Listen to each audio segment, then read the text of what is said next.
Were we going to cut the air conditioning? Oh. Don't cut the air conditioning. Good afternoon, everyone. As Associate Dean of the Ohio University Lancaster campus and as a fellow historian, it truly is an honor and a privilege to introduce Dr. Kenneth Heineman this afternoon. While earning his PhD at the University of Pittsburgh, Ken, like so many historians over the last few decades, Ken looked for different visiting positions along the way and did take positions at Penn State's New Kensington campus, at Iowa State University, and also at the University of Toledo. And then in 1991, he found a tenure-track home here at the Lancaster campus of Ohio University. He not only found a home, but established himself very quickly as a scholar with 13 published essays and 18 reviews of books. And he also established himself as an excellent teacher, offering special courses in America in the 1960s, the Vietnam War, and one of my favorites he would offer during the summer sessions, American history in film. Now, on top of all that, Ken published 4 books, and with that accomplishment and the other accomplishments in teaching and scholarship, Ken was awarded a full professorship at Ohio University. A couple of years ago, a colleague of Ken said to me, when you hire a new assistant professor, don't tell them about Ken Heineman, because you'll discourage them right from the beginning.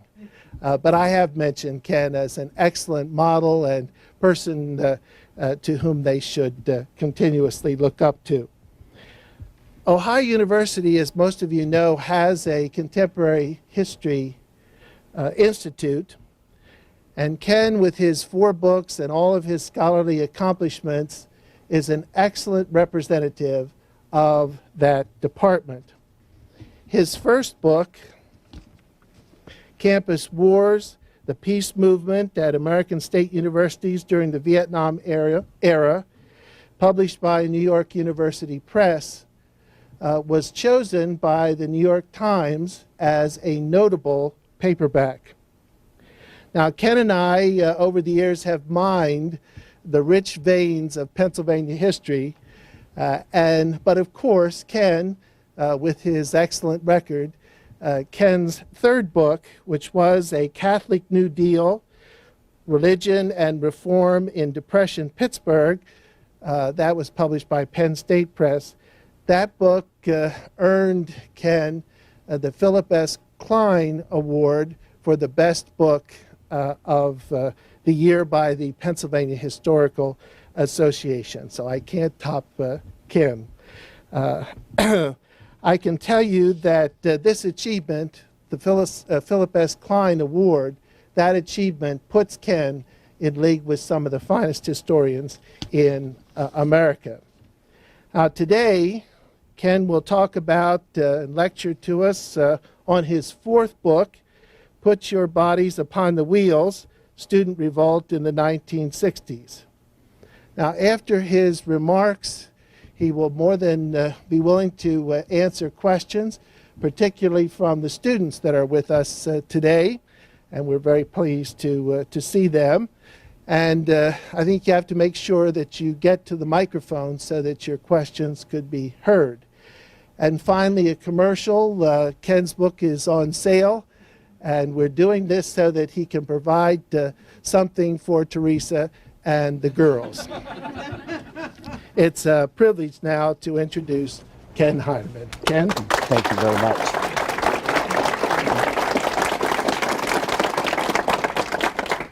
Well, good afternoon. Thank you for that wonderful introduction.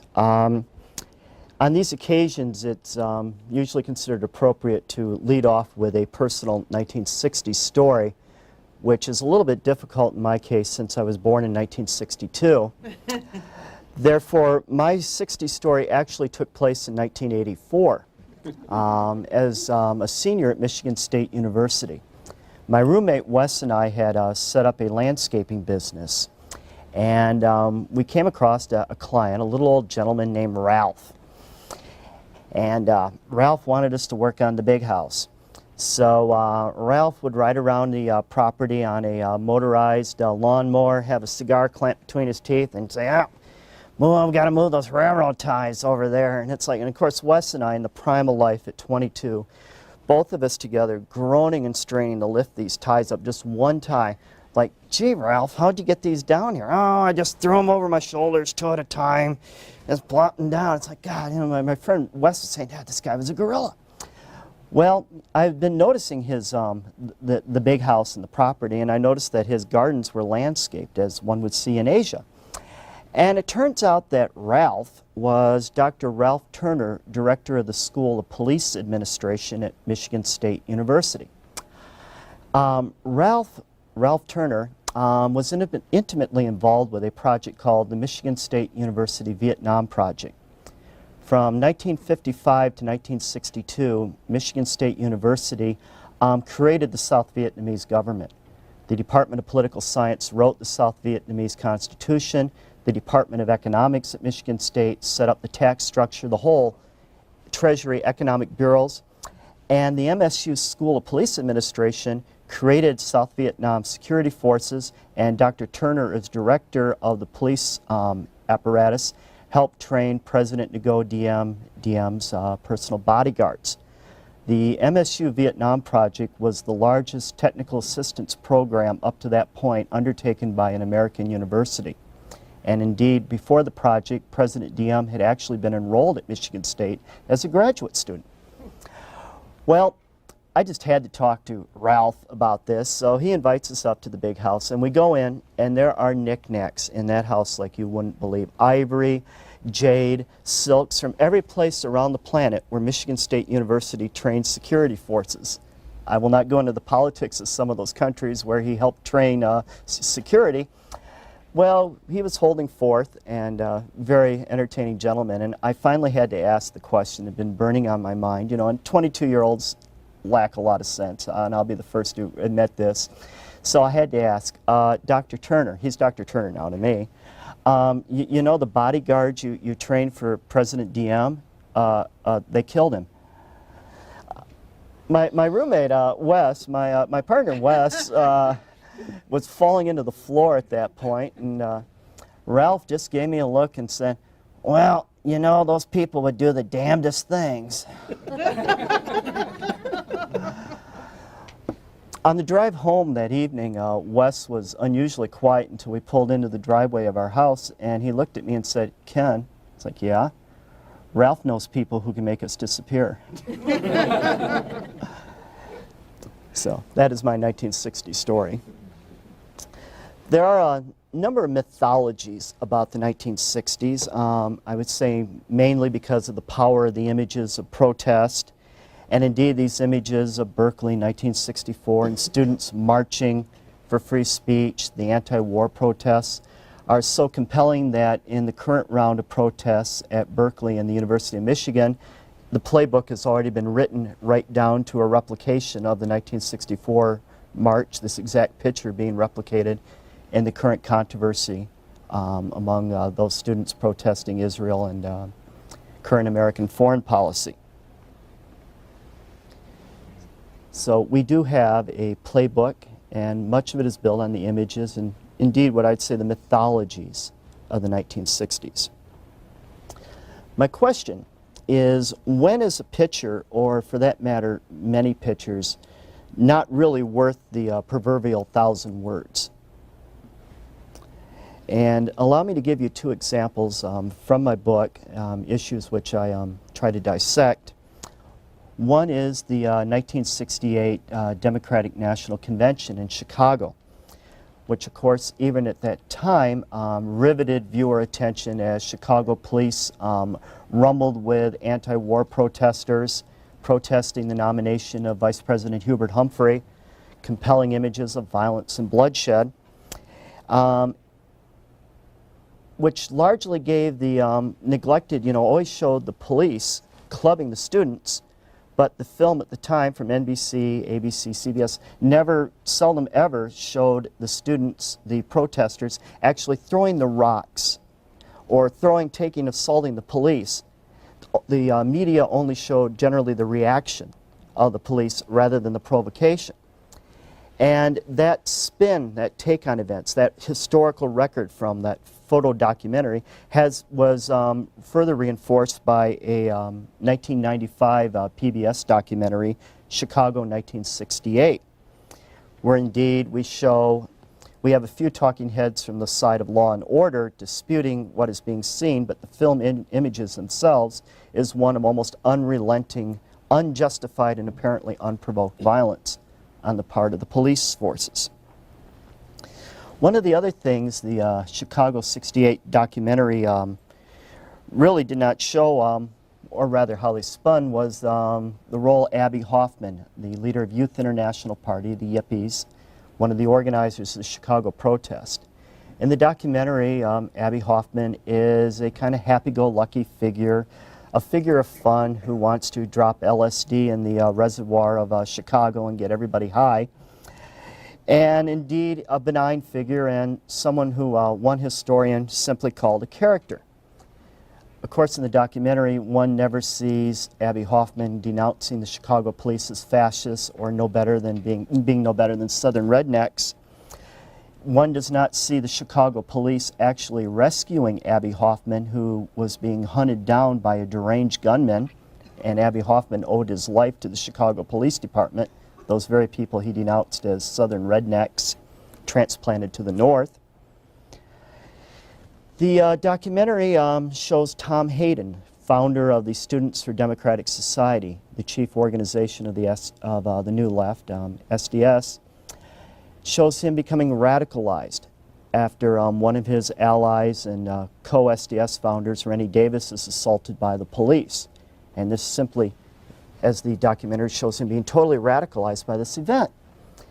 The documentary does not show Tom Hayden before the convention traveling to Czechoslovakia, where he and other members of the New Left met with a delegation from North Vietnam and discussed ways in which to up the level of violence and protests in the United States in order to make the continuation of the war impossible, politically untenable. So there's none of that context. Instead, we have Hayden being radicalized at Chicago, and no discussion of the actual earlier events which took place before then.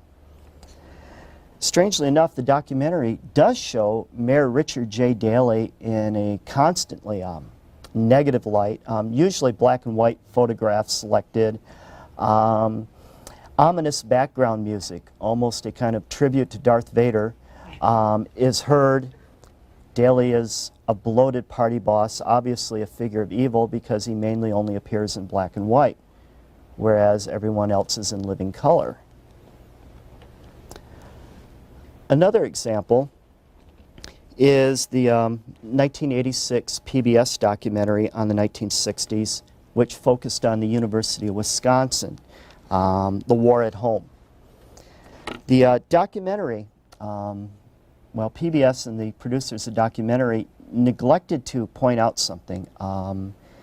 This objective history of the 1960s, which is used in many classrooms, courses on the 60s, had its origins as a fundraiser, a political fundraiser for Carl Armstrong. Carl Armstrong had been in and out of the University of Wisconsin in the 1960s, and Armstrong had founded an organization called the New Year's Gang. Armstrong in August 1970, was responsible for the worst, at what was then the worst terrorist attack on American soil, when Armstrong and his comrades, with over 1,800 pounds of ammonium nitrate and fuel oil, shades of Timothy McVeigh, set off a bomb in the campus at the University of Wisconsin, that had the firepower the equivalent of 3,400 sticks of dynamite. Armstrong's bomb killed a physics graduate student and damaged 26 campus buildings. The chemistry building was actually lifted off its foundation and shoved over by full 6 inches. So that little detail about the origins of the documentary is not mentioned. In a scene at the University of Wisconsin depicting the October 1967 protest over the issue of admitting recruiters, corporate recruiters from Dow Chemical, Dow burns baby, Dow manufactures napalm and saran wrap, as I recall. What we see in the documentary from the film footage is students, peaceful members of SDS, nonviolent, staging a peaceful sit-in, being savagely beaten by city police officers. And this radicalized the campus. This set off a 3-year period, a fuse that ultimately exploded in 1970 with Carl Armstrong. What we do not see from those pictures is that the campus police had actually disarmed themselves prior to the sit-in. They removed all weapons, anything that could be interpreted as a weapon, since they did not want to provoke violence. What the film does not show is the SDS members assaulting students and campus police officers and beating them up as they tried to gain entry to interview with the Dow corporate recruiters. Instead, we see provocation and from the part of the police, the city police, and then the violence. Now, I lead off with these examples not to bring up issues of bias, although those issues could certainly be brought up, or the limits of visual media, which entire dissertations in libraries have been certainly dealt with that aspect. I am mainly concerned about how important the context is in establishing, especially content, in creating myths, or why we should need to pay attention to context at all. Put Your Bodies Upon the Wheels, Student Revolt in the 1960s, draws upon the sociological and historical literature of the past 4 decades, including my first book, in order to frame this narrative context and try to get at a number of issues and the myths of the 1960s. What were the dimensions of 1960s student protest? Well, everyone protested. No, actually very few people actively engaged in any form of protest in the 1960s. At best, estimate from various reports, analyses, media accounts, you are actually looking at about 6 million Americans actively engaged in protest, whether these are sit-ins, demonstrations, walking picket lines. Roughly 2 million blacks, about 4 million whites. Roughly 3% of the U.S. population. Even at college campuses, which will become the locus of protest in the 1960s, providing the organization basis of the New Left, providing sanctuary and nurturing the New Left in the 1960s, even at campuses that were known for their radicalism, that had a media image, such as Berkeley. If you were to add up all the Berkeley students in 1964 who participated in protests on behalf of the right to be engaged in politics on campus, the free speech movement, and add them to all the students who were active in 1965 with the Vietnam Day Committee, organizing the first anti-war protests, large anti-war protests on the West Coast, to take all that together, you are up to 11% of the student body in 1964, 1965 at Berkeley. By the late 1960s, after several years of radicalization, escalation of the Vietnam War, the assassinations of Martin Luther King Jr. and of Senator Robert Kennedy, after America's cities burn and the campuses boil, after several years of radicalization, at Berkeley you are up to maybe 1/3 of the students actively engaged in any form of protest. We could go to Columbia University. most noted for the 1968 takeover by SDS of campus buildings and by the Afro Student Society. And here we find a few interesting things.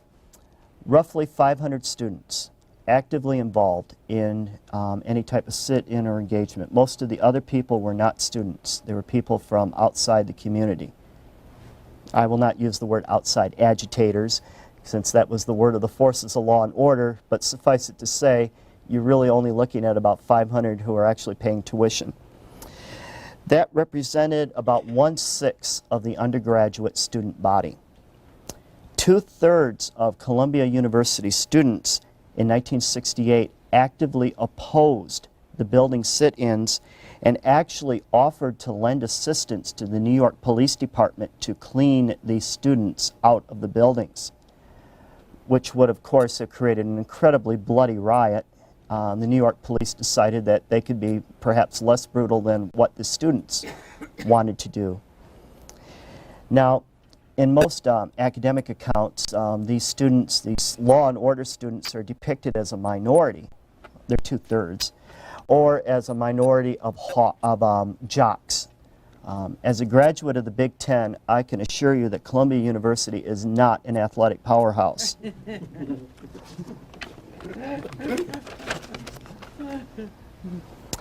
One more example. The University of California at Los Angeles, UCLA, 1967. Okay, student referendum is held. The majority of students at UCLA in 1967 voted to decriminalize marijuana usage. So the majority of students are in favor of the legalization of marijuana.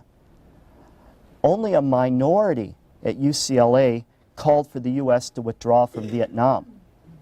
And only a minority of students at UCLA argued that the university should ban military recruiters or corporate, companies such as Dow from coming to campus.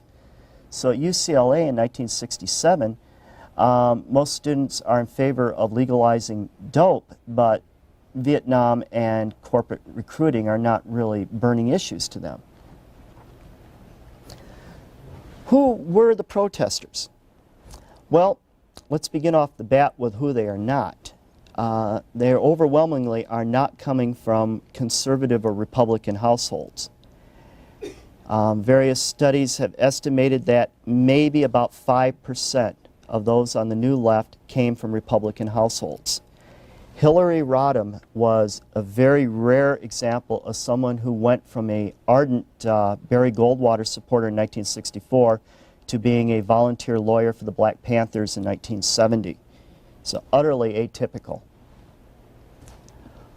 1/3 of those who joined Students for a Democratic Society were red diaper babies. A sociological term to refer to the children of those whose parents in the 1930s may have been communists or socialists on the left. The remainder were the children mainly of Democrats. Ethnically, overwhelmingly white Anglo-Saxon Protestants and Jews, mainly Reform or secular, not Orthodox.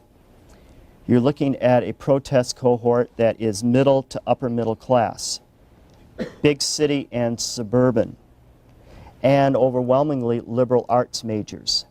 Engineers do not tend to be deeply into protest.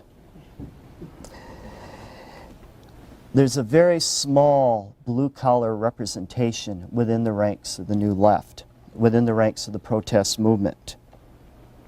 And really, that's not surprising, given how small of a pool, how small of a working class pool there is, actually attending college in the 1960s.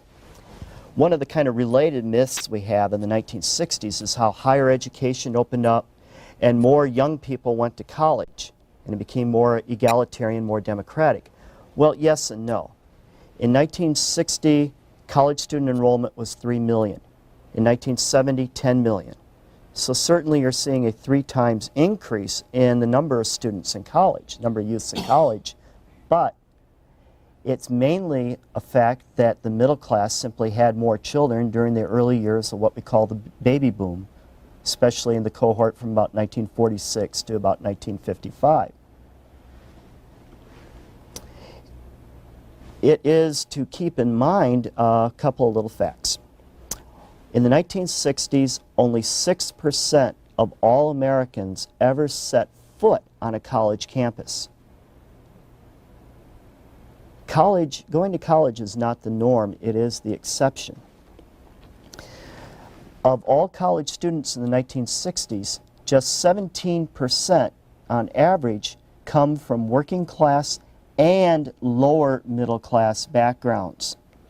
To give a generous definition, the sons of mechanics and the sons of high school educated accountants holding low-level white-collar positions, 17%. This, by the way, helps to explain the way college student draft deferments worked. At least up until Richard Nixon set the lottery into place after 1969. 80% of the soldiers serving in Vietnam came from blue-collar families. Only 20% from the middle or upper middle classes. Attending college in the 1960s is mainly, although there are notable exceptions, like my brother, college is mainly a middle-class entitlement. Now, there is a division over the war. There is a generation gap of sorts, and it's mainly among the elite. While Secretary of Defense, while Lyndon Johnson's Secretary of Defense, Robert McNamara, is, responsible for increasing troop calls, coordinating our war in Vietnam, McNamara's son, Craig, is a radical anti-war protester at Stanford, smashing windows and waving the Viet Cong banner. And in the Nixon administration, Secretary of Defense Melvin Laird, his son was also an anti-war protester.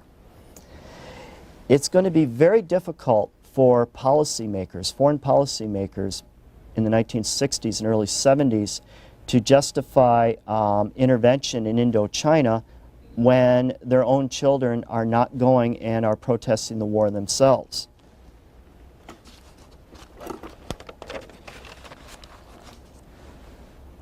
Well, given the facts, it's like, wow, well, the 60s is all myth. Why are we even bothering? Why is student protest remembered? Or for that matter, probably even exaggerated? And there's a variety of reasons. And I'd say first, it's precisely because of the demographics of protest. Think of protest as, politics and protest is sort of like selling a product. And think about the way networks operate. Beginning in the 60s and now to today, the media went from broadcasting to what we now call narrowcasting or segmentation of the market. The trick in broadcasting, or what we now call narrowcasting, is not the size of the audience, but the composition, the demographics of the audience. And protest movements work much the same way. One son of a Secretary of Defense as an anti-war activist is, I would have to say, probably worth more than 100 Pittsburgh steelworkers protest, or sons of steelworkers. Given class advantage, if you will, their voices, the voices of those in the upper middle class, those of the elite, are just going to be heard more loudly. They have microphones permanently taped to their mouths. Their voices are being heard, and it is demoralizing the foreign policy leaders. Robert McNamara and those folks are human. They get tired or broken down by arguments and scream fests at the dinner table, just like anyone else who has children can well speak to that point. So there was a generation gap very much at the top, but not really in the middle or certainly at the bottom. The great majority of Americans, this is a point that often I think people need to be reminded of, the GI generation and those, the enlisted of World War II, the greatest generation, and their sons and daughters, the boomers, mainly thought alike, certainly in terms of foreign policy. Lyndon Johnson had enormous support for the Vietnam War. right up through the 1968 Tet Offensive in January, February of 1968, when Johnson turned against the war and gave up and sued for real negotiations. The American people turned against the war. So it was Johnson who, if you want to say blinked first, he blinked first. And I also always like to point out a little fact about 1968 and independent presidential candidate George Wallace, who was certainly no friend of civil rights and campus protest. Wallace, who promised to run over any hippie who threw himself down in front of a car. You know, Wallace, who said, you know, these intellectuals who can't park their bicycles straight, limousine liberals. Well, this figure of Redneck America, as he's seen, his greatest base of support were voters under the age of 30. So there, when you look at the generation gap, it's not so much a gap as a consensus, certainly among the white working class. So I would say this is the demographics of protest that really helped to play a large role. There is also the matter of the cultural impact of protest. One of the sayings I really love is that the middle class had its 60s in the 60s and the working class had its 60s in the 70s. Having gone to high school in the 1970s at a blue-collar institution of learning, I can personally attest, but will not go into details on that point. There was a trickle-down of the counterculture. Drug consumption does increase in the 1960s. That we see drugs mainly going from the underclass, the inner city, bypassing most of the white working class and middle class and going up to the middle, upper middle class onto college campuses. In around 1965 or so, only about 4% of college students had smoked marijuana. By 1972, 60% of college students, middle class, had smoked dope. Then in the early 70s, you begin to see the lag period catching up. From virtually very little drug usage among white working class in 1968, by 1972 in Massachusetts, for instance, you're up to 1/4 of white working class kids having smoked marijuana or used drugs. So it does matter. The drug usage will work its way, like I said, in a very strange dynamic from below to the top and then to the middle and down. It's a very strange flow rather than straight up or down. Well, I would also like to say why we remember the 60s. Given that protest sprang mainly within the Democratic Party, among the children of the Democrats, it's going to be a fact that the protest and the upheaval of the 60s is going to destroy the party of the New Deal Cold War. And as some have argued, lead to the elections, the triumph of Richard Nixon and then a Ronald Reagan. The 1960s New Left, SDS, it's often been forgotten. You know, we remember SDS, but remember there was a New Right. There was a Ronald Reagan and there was a Barry Goldwater and there was a base of support for student conservatism, particularly in one group called the Young Americans for Freedom. Those on the libertarian right and those on the Marxist left in SDS had a common enemy, and it was not each other. It was the center. It was the party of Harry Truman, Franklin Roosevelt, John F. Kennedy, Lyndon Johnson, and Vice President Hubert Humphrey. To SDS, the problem with the Democratic Party was, well, it permitted to have these southern racist white Democrats in the party. And you know, Johnson and Humphrey and Kennedy were not moving quickly enough to deal with the white South. And at the same time, white working class people, you know, they supported anti-communism and interventionist foreign policy. Labor unions were not open to admitting many blacks. Labor unions were hawkish, you know, anti-communist. So that was kind of the critique from the left. But you know what? The New Right had a pretty similar critique. Although they tended to be quiet about little events in the South, like the Civil Rights Movement. The New Right did not like labor unions. Well, this interferes with the right of businessmen to do their own thing.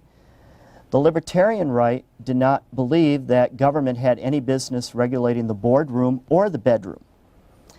And this creates an interesting kind of synergy where there are some issues in which the libertarian right and the far left actually agree. The radical libertarian right and the new left support the decriminalization of marijuana.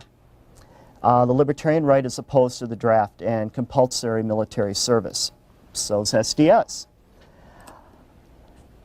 At one point in the 1960s, the president of the Young Americans for Freedom at the University of Kansas was also the president of the campus SDS chapter. So there is, it can be a literal merging of the right and the left against this common enemy. And this common enemy could be called, you know, on the right it's social welfare, it's New Deal liberalism. On the left it's, well, this New Deal really did not solve the problems of poverty and oppression. Now, although their critique is somewhat different, they both, like I say, had this common enemy.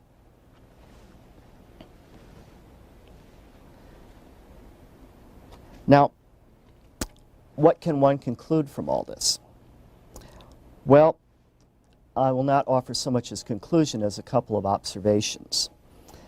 The current generation of political leaders in the United States, as well as many of the academic and media figures, came out of the campus hothouse environment of the 1960s. Many of the leaders of the new left and the new right enjoy places of prominence and influence today. The difference, as a few people have pointed out, is that by the 1980s, the new right had captured control of the federal government and the new left had captured control of the college English department. Perhaps we remember the 1960s precisely because we're living with its social consequences. Every discussion of American foreign policy over the past 8 months has been prefaced by Vietnam, Quagmire, exit strategy. Both liberals and conservatives both invoke the lessons of the 1960s, but of course they do not draw the same lessons.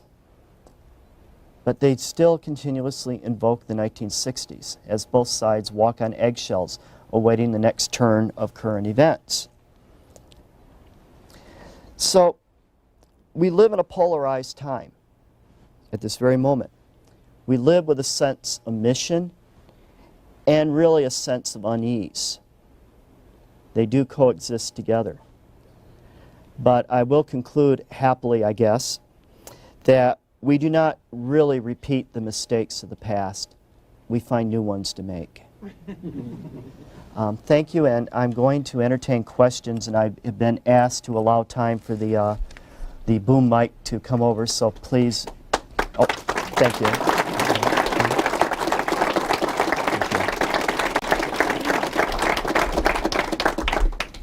Please, raise your hands, please.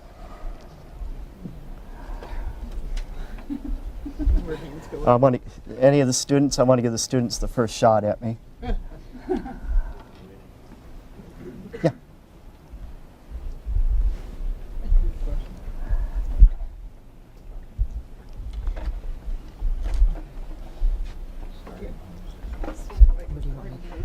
Dr. Heinemann, Yes. in your opinion, what is the great tragedy of the 60s and why do you believe that's so?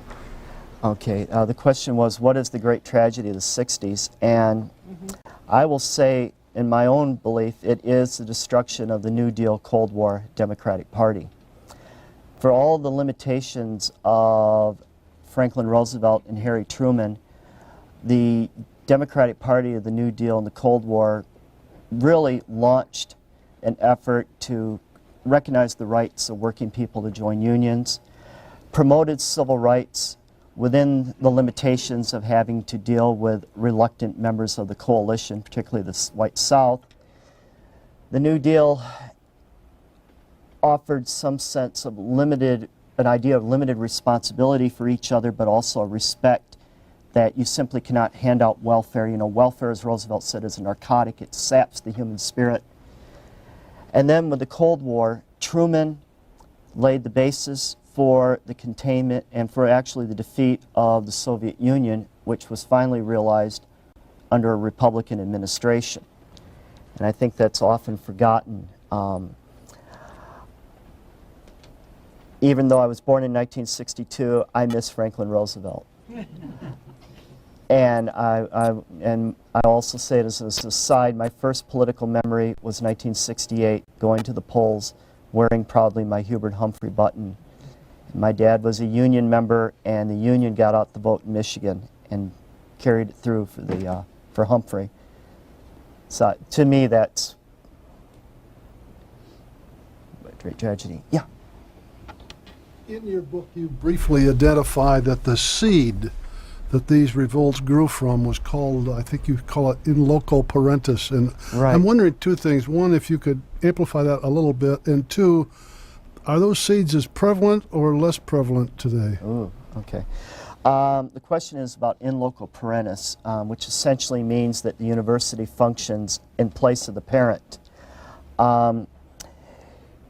It is hard to believe how much control a university or a college had over its student body. You had separate male and female dormitories. At Michigan State, the female dormitories were called the Virgin Islands, right up to the very day in the 1980s.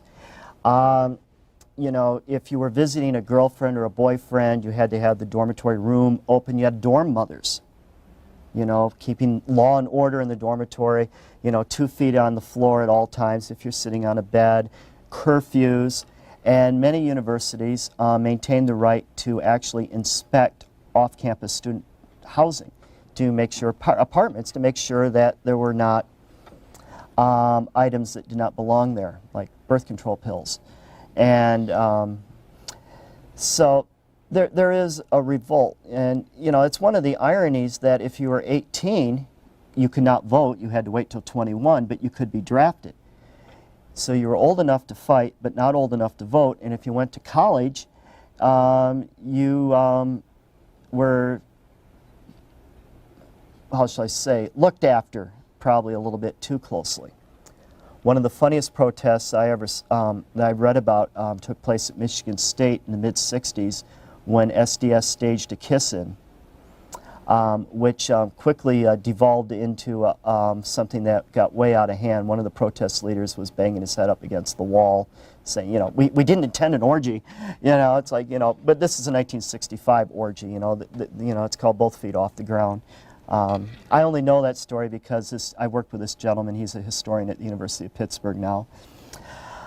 I'd say universities got out of the business of in loco parentis. In part, the birth control pill lets the genie out of the bottle.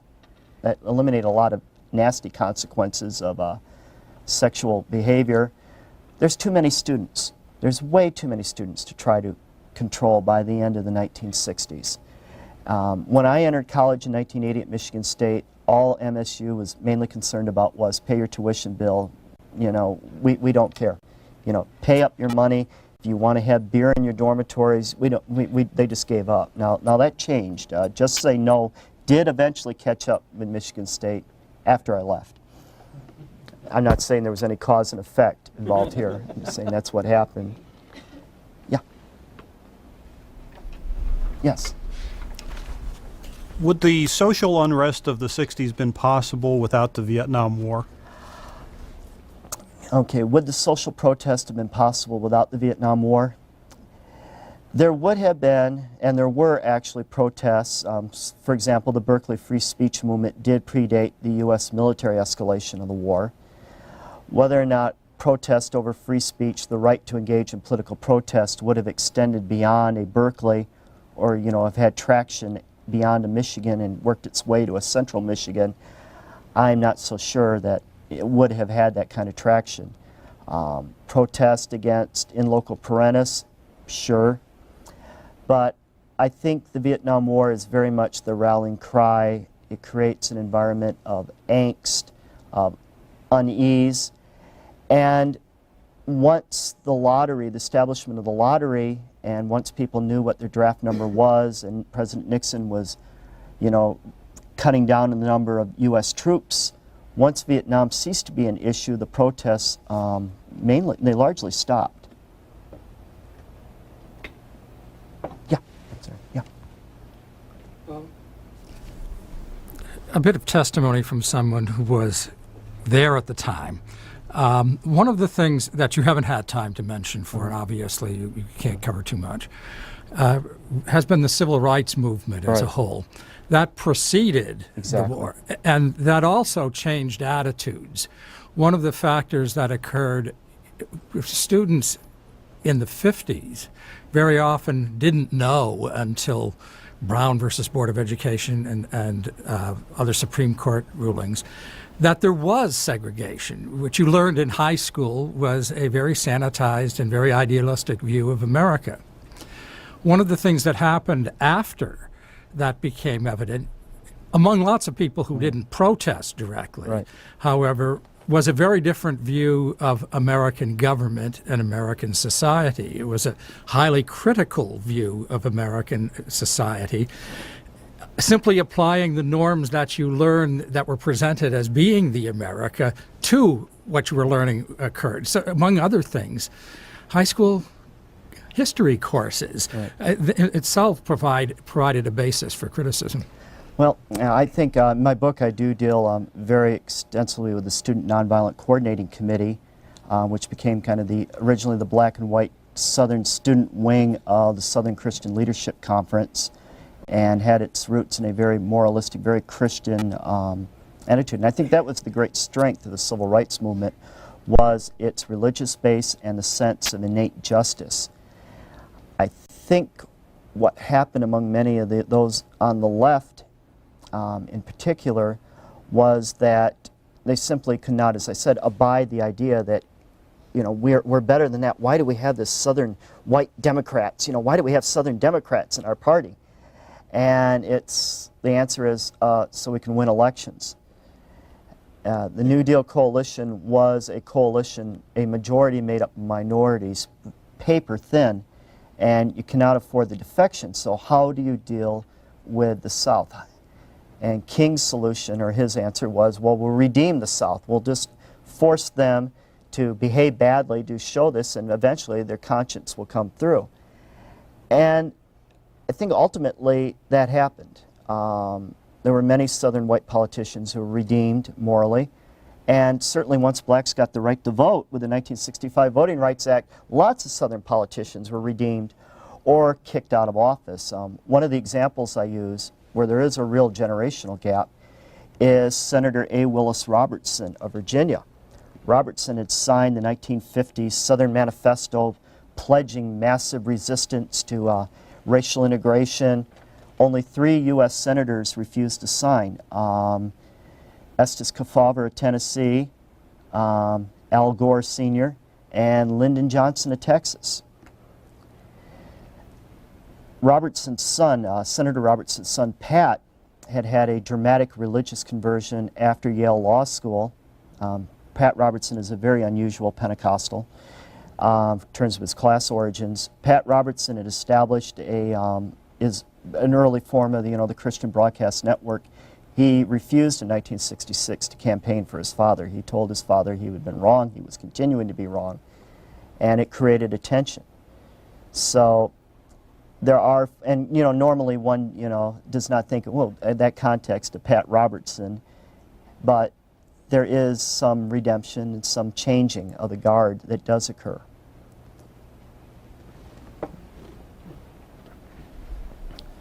You say that in 1968, Johnson kind of threw up when he threw in the towel, when he gave up. That's when the American people became disloyal. Well, later on in your book, you do a lot of thing on the mass media. Really great chapters there. Do you think that Walter Cronkite's visit to Vietnam was one of the things that kind of pushed Johnson in that direction into giving up the war? I mean, it's been said a million times that Cronkite's saying, we shouldn't be here, that kind of thing. Do you think it was the media itself that kind of turned Johnson's view that way, or was it the counterculture and what was going on at the campuses? Well, I would say both, but the media is a very tight little world. The broadcast networks read the New York Times, and that's where basically, certainly in the 1960s, that is where the three networks got their news stories, their spins, you know, what they were going to focus on. And then the Washington establishment, Republican and Democratic, reads the New York Times, the Washington Post, and so you have this closed, you know, this inner sanctum, and it's often like a question to me how much of reality ever intrudes on this closed little circle. And this would be true today. You know, you could spend all your time watching the Fox News Channel, which I do, or MSNBC, and you're going to get a very closed world. Read the Washington Times. These are very closed little circles. Lyndon Johnson perhaps was overly sensitive to Walter Cronkite, although Cronkite did hedge his bets. He just simply saw no sense to what was going on. You know, where are we headed? Which actually is a legitimate question, but the more legitimate question would be, what is the status of the Viet Cong? Well, they're decimated, but now what? Well, so I see that. Johnson did pay, on the other part of your question, President Johnson paid a lot of attention to campus protest, especially, you know, Columbia University. In the backyard of the major media, it was inevitably going to receive disproportionate cover. This has changed. I think President Bush today is largely ignoring academia, ignoring campus protest, because he recognizes that it's a small percentage. Now, whether or not that small percentage will grow is something, you know, that's why I said we hold our breath with unease, waiting. It's nothing worse than living in a historical moment, you know, and much rather like live in the future and have the past, you know, have the present be done, at least you know the answer. So I'd say that would be my answer. In the 60s, with all the publicity that the rioters received and Vietnam War received, is it fair to say that the families who lost sons in the war, you know, were they publicized, you know, disproportionate to, you know, these rioters? I mean, were they just ignored, or was the public sympathetic? Most of the media, and remember, the New York Times actually supported the war effort for most of the 1960s. The New York Times does not become the great conservative arch enemy until, well, mainly the current publisher, who himself was an anti-war protester and hippie. Most of the media was pretty hostile. If you actually read through the coverage of protests, they're called Vietniks, kind of like beatniks in politics, Vietniks. So and it's Vietnik is not an approving term there. You will especially see outside of the Washington and New York City, LA media centers, a lot of discussion in newspapers complaining about where are our kids, you know, our kids are getting shot, you know, we resent all this, and you'll see that especially around May 4th, 1970, in the aftermath of Kent State. And I always like to remind students that Governor James Rhodes, his popularity increased after Kent State, and he had entered a very bitter primary election for the Senate against Robert Taft, our current governor's father. And most pollsters believe that if the election had taken place another week later, a little bit more time for the news at Kent State to sink in, Governor Rhodes would have won the Senate. So, and that's especially true in central and southern Ohio. So you have you know, we talk about America divided. Ohio was divided. It's Cuyahoga County against just about every other part of the state.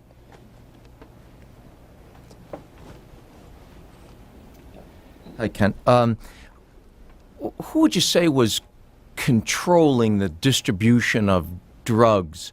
That's up channel, not the users. The distribution. Who was controlling that mid '60s? Did it change late '60s, early '70s? And I know they weren't part of campus activities, but when does the mafia, in the growth in the '60s and '70s, did you see any connections there early?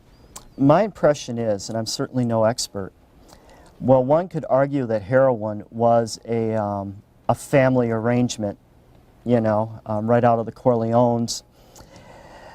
Many of the drugs, particularly marijuana, had it's homegrown. At the University of Kansas, ditchweed will become a local crop. Parts of Ohio, Meigs County Gold as we call it. So those types of narcotic crops are hard to control. You have a very decentralized distribution, what actually makes it much harder to crack down on it. Now, of course, in my book I discuss Owsley, as he's called, the founder of the first major, the Henry Ford of LSD at the University of California at Berkeley, who established manufactured his 2 million tabs. All you need is a knowledge of chemistry to make acid, and word of your product will spread by mouth. Well, ingested by mouth, certainly. So I see narcotics as becoming more of a decentralized, more of an entrepreneurial, opened up, if you will. Franchise later. Exactly, yeah, and that makes it harder to crack down on. You mentioned that most of the New Left is college students, and they're being influenced by their professors, obviously. I guess my question would be, why are these students who came out of the 50s and hearing stories of their father's generation and of Nazi atrocities and the Communist Party and totalitarianism and the whole bit, how are they able to be so influenced by people that they're meeting for the first time in a freshman class? Oh, yeah. I think that's an excellent question. I would say the Vietnam War is an impetus to a great deal of protest. That does set the 50s apart from the 1960s. So I think definitely the context, the moment in time and what is occurring are very important. Along with that, the civil rights movement and an awakening of protest. And probably one of the most important developments in 1960, the creation of the birth control pill, which will certainly change a lot of young people's attitudes towards relationships, becoming more involved. And I think it's very much the context. And as for numbers, I would not overestimate how much influence professors have over their students. I think some professors think they have enormous influence, and I think that can be a disease of arrogance or delusion, self-delusion. I would say that you have a cadre, a small core of students who are actually reading and taking notes. And their ideas are being diffused among the larger student body. But I would not say it's like a direct message. Here's our Marxist-Leninist, post-Stalinist interpretation of American foreign policy. It's more like, well, these corporations are really bad. Dow makes napalm. So I see it as more of an indirect and smaller influence. Other people? Yeah. On page 210, Uh-oh. you say that Nixon's Indochina policy had a few short-term successes, but in the long run turned into an abject failure. It seems to me that he had some short-term failures and it turned into a long-term success. He got us out of the war. Vietnam has embarrassed the Chinese, and Vietnam is turned into a quasi-capitalist country. And it seems to me that you said it backwards. Well, that's an interesting point. Where were you when I was writing? I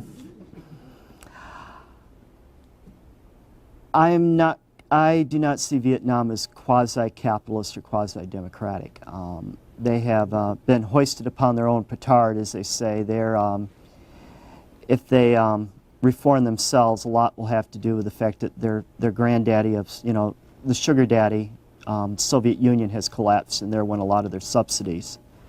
So I'm not so much optimistic on that point. Long term, I tend to give more credit to Ronald Reagan for spending the Soviet Union into the ground.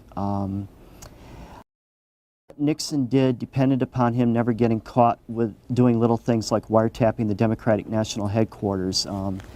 The whole thing with ending the Vietnam War was, nudge, nudge, wink, wink. If North Vietnam attacks, I will, on my own authority, without consulting Congress, send in the planes, bomb the North Vietnamese army tanks. I'm here for you. Well, Nixon was not there for them in 1975, and that deal, so I think President Nixon had inherited a bad situation and in many ways made a number of things worse. But that's something we need to debate further. Yeah. I was just wondering, a lot of people say that Vietnam was a pointless war, but if it had not occurred, could we have ended up in a bigger war with China over Taiwan or Japan? Right. That was one of the arguments that which Johnson sort of half-heartedly made, or not very persuasively, that if we do not stop them in Vietnam, they'll be in San Francisco. Well, we have a partial answer to that in the actual historical record. The retreat from Vietnam, kind of the collapse of America's confidence following the war, saw the Soviet Union become more aggressive. Saw adventures with the Soviet Union in Cuba, in Angola, in Africa. So we actually did see further aggression until the Soviets had their own Vietnam and Afghanistan. So, problem with these counterfactual what ifs, I'd say I'd limit myself to that we did see the big bad Soviet Union did get its own hubris, its own, became more aggressive and then overextended itself. And also, of course, the United States then did onto the Russians as we did, as they did onto us in Vietnam, we did onto them in Afghanistan. Now we can debate about the wisdom of that in retrospect.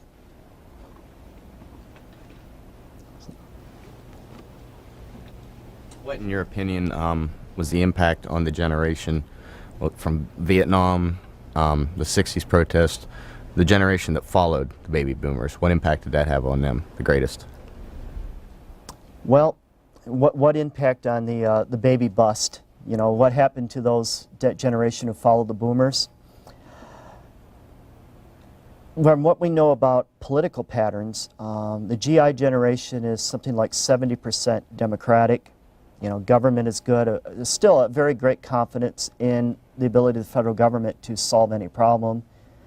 Boomers are badly divided, almost perfectly polarized. And the busters, those born after 62, 64, my generation, are roughly turning out about 40% Republican, 40% independent, and 20% Democratic. 1990 was the first time in 60 years that the majority of voters under the age of 30 were actually voting Republican. So there's more of a cynicism, kind of a we won't be fooled again, distrust of the left and the right, a kind of wait and see, in some ways a more kind of libertarian ethos, cut taxes, cut federal spending to the cities. Some ways I'm almost afraid of kind of a social Darwinian ethos among people my own age group. And I'm certainly not a champion of that. Thank you. I was just singled, that was the last question. So thank you very much for coming out here today, and I appreciated your excellent questions.